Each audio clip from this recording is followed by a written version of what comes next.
Cláudio, sétima etapa do Mundial de Fórmula 1, Grande Prêmio do Canadá. Como você previu no último Notas do Karsug, domínio da Mercedes, Hamilton ganhou. Agora, a corrida, de certa maneira, ganhou emoção por conta do que aconteceu no treino, né? Porque Vettel e Massa largaram lá atrás e acabaram tendo que fazer um corridaço depois, né? Felizmente, o sábado salvou o domingo, porque se no sábado não tivesse acontecido nada de anormal, nós teríamos tido Vettel em terceiro lugar, quem sabe incomodando um pouco o Rosberg, e o Massa logo aí quarto, quinto. Mas o fato do Massa e o Vettel terem tido problemas na unidade de potência, na unidade motora, no sábado, não passando para a fase seguinte, fez com que eles tivessem que fazer uma corrida de recuperação. Massa largou em 15º e chegou em sexto. O Vettel largou em 18º, porque, além do mais, ele foi punido por uma ultrapassagem em regime de bandeiras vermelhas no terceiro treino livre. Então saiu em 18º, chegou em quinto. Fez duas paradas, inclusive, né? O Massa fez duas paradas, e isso mais ou menos era esperado, porque se percebeu que, embora os pneus supermacios fossem bem mais rápidos, isso funcionava durante umas 9, 10 voltas. Depois, o índice de rendimento caía, claramente, e aí, no long run, o pneu macio era mais eficiente. Então, isso estava previsto. O que não estava previsto eram os 2 pit stops do Raikkonen, falando da Ferrari. Não estavam previstos e foram feitos em função da corrida. Porque na volta 26, Raikkonen parou, trocou pneus, teria sido a única parada, e aí depois ele rodou, acabou com os pneus, teve que trocar novamente, fez 2 pit stops.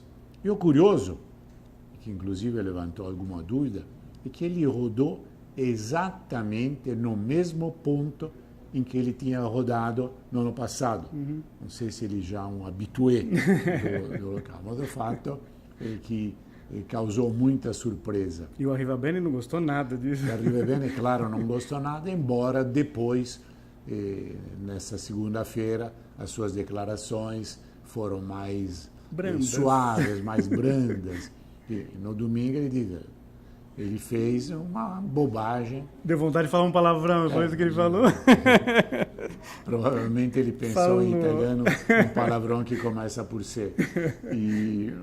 Porque ele jogou fora o terceiro lugar, que era dele. Depois, claro, ele recuperou em cima do Bottas bastante, mas não havia possibilidade, não digo de ultrapassar, mas sequer de chegar. Mas a corrida viveu, porque tivemos com isso uma série de ultrapassagens lá atrás. Tanto que a televisão, volta e meia, largava os 2 homens na frente, que não tinham grande luta. Ia buscar as disputas Bottas lá. estava mais atrás ainda, sozinho, ia buscar disputas lá atrás. Foram disputas muito interessantes, algumas do Vettel até mesmo meio duras, mas aí eu acho que... O Hülkenberg, né, que ele teve lá um embate. O próprio Massa, né, com o Ericsson no começo da corrida, né, lado a lado ali. Mas aí acho que valeu a experiência do Alan Jones. O Alan Jones era um dos comissários de corrida.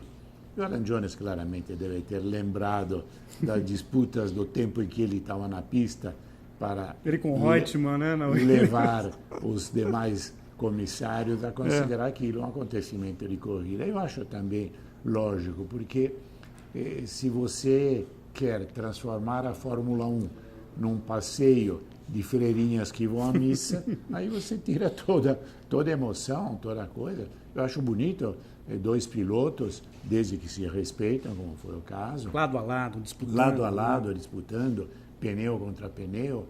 Senão não tem muita graça. A gente fica lembrando de Arnoux e Villeneuve. Exato. Bom, aquilo foi um caso limite, que acho que nunca mais vai ocorrer.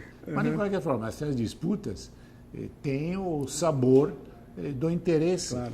Aquele cara que está na poltrona meio assim, opa, aí acordei. Acorda melhor e vai ver, para realmente ter a noção do que está acontecendo. E, para mim, salvou o Grande Prêmio.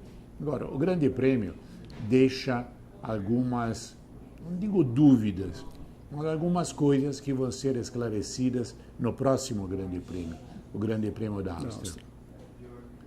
A Mercedes tem ainda 7 bônus para mexer no motor, ainda não mexeu. Ele tinha mexido antes no cômputo geral do carro, antes do começo do campeonato. Claramente ela quer ver o que vai acontecer com a Ferrari. A Ferrari mexeu em algumas coisas, tem também o mesmo número de bônus da Mercedes ainda, que são 7, e vai dar a exata imagem daquilo que conseguiu no Grande Prêmio da Áustria. Porque para a Ferrari, o Grande Prêmio do Canadá, você pode considerar aquela do copo, meio vazio ou meio cheio. Meio vazio porque o Raikkonen jogou fora o terceiro lugar. Sim. Meio cheio porque o Vettel, vindo lá de trás e fazendo seguidamente a volta mais rápida, conseguiu dizer que o carro tem realmente potencial.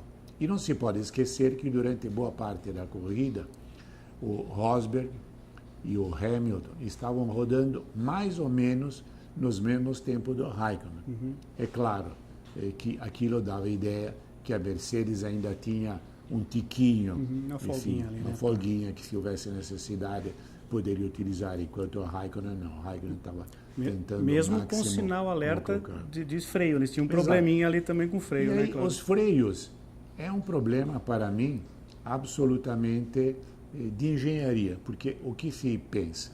Bom, os freios são muito exigidos, então o que é que vamos fazer? Bom, vamos aumentar as tomadas de ar. Claro. Mas se você aumenta as tomadas de ar, você prejudica o desenho aerodinâmico do carro, você perde velocidade.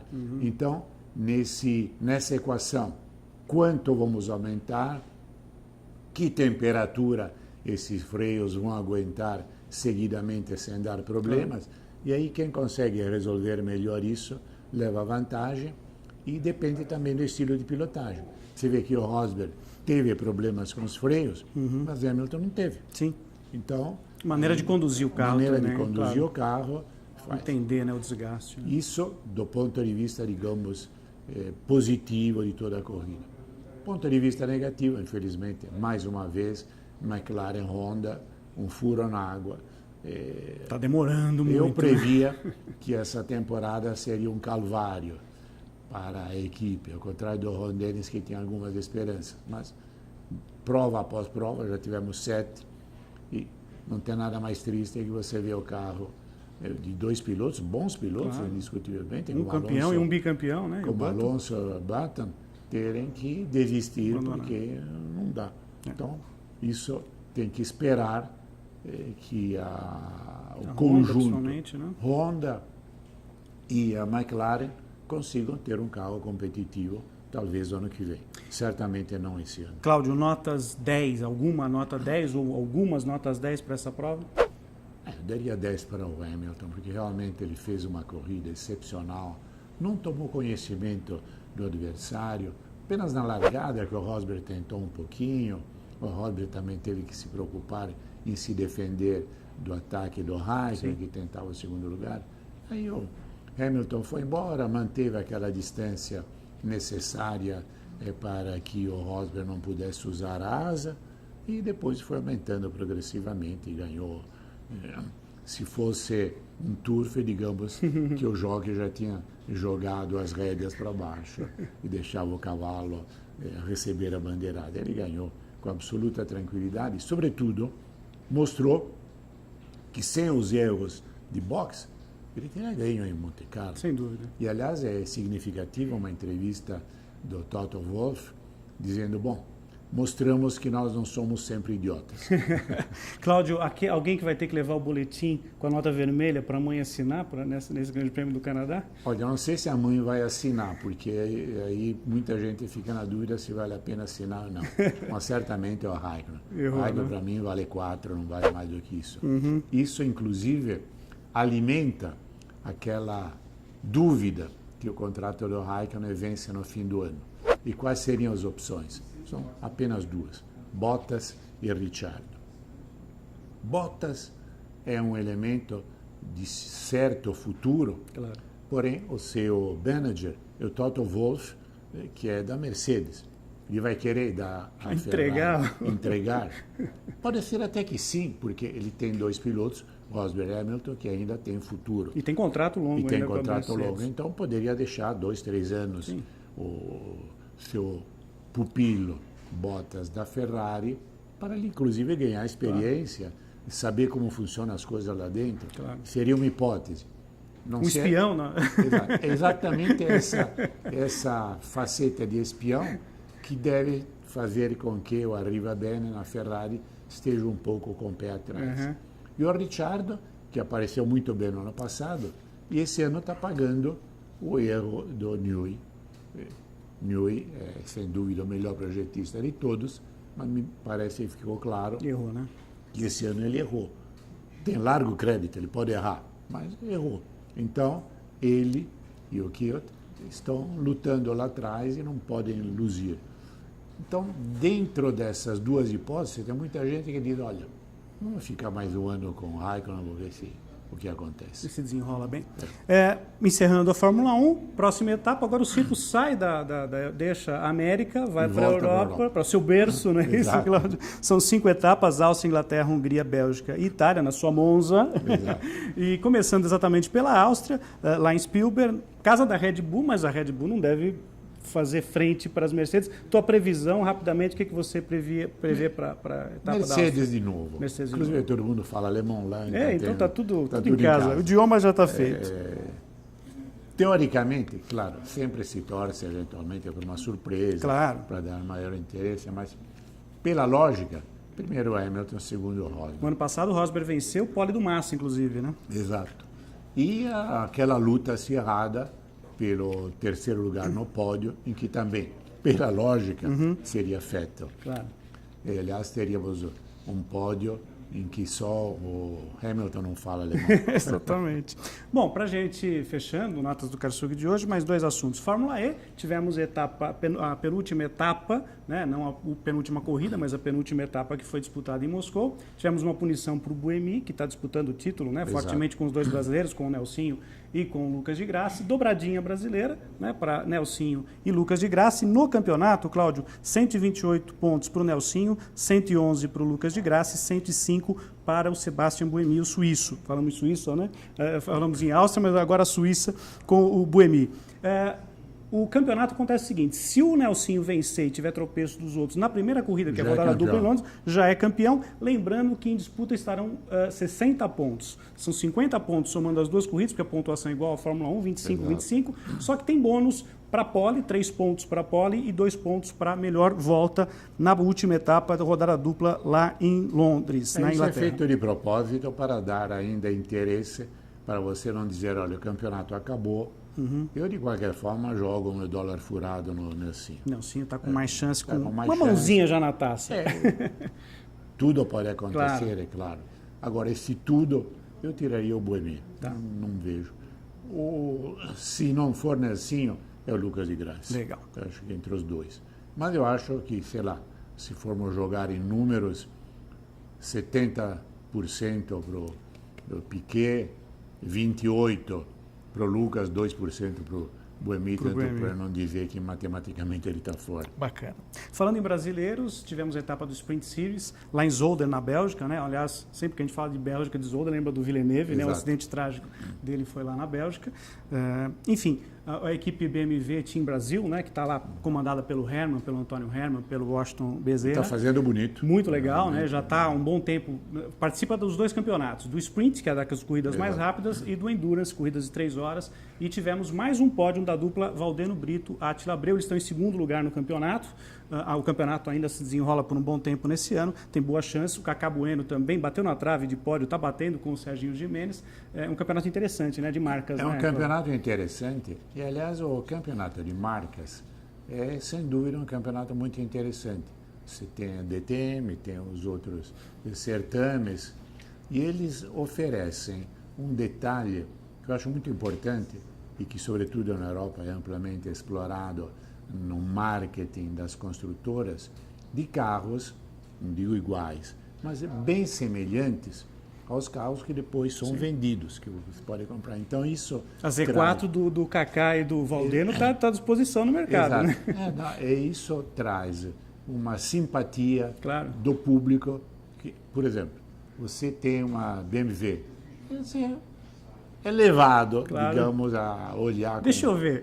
com maior cuidado, Deixa eu ver se meu carro tá andando com bem. maior simpatia para quem corre com um carro quase igual. Legal. Para o último assunto, então, a Fórmula Indy, os brasileiros fizeram pódio, né? Vitória Sim. de Scott Dixon lá na etapa do Oval do Texas. O Elinho foi o terceiro, o Tony Kanaan o segundo. Lembrando que no campeonato a gente tem a liderança ainda do Montoya, que chegou em quarto, com 348 pontos. O Will Power, 313, o Dixon, 305. O Elinho ficou um pouquinho mais distante, mas o campeonato ainda tem 7 etapas pela frente, próximo Sim. em Toronto, no Canadá. Ainda dá para pressionar pelo título, uma né, coisa Cláudio? importante, eu acho, que deve ser destacada nessa Fórmula Indy, que há uma constante, através dos anos, presença positiva de pilotos brasileiros. Sabe? É difícil que haja uma corrida em que não tenha pelo menos um brasileiro aí lutando nas primeiras posições.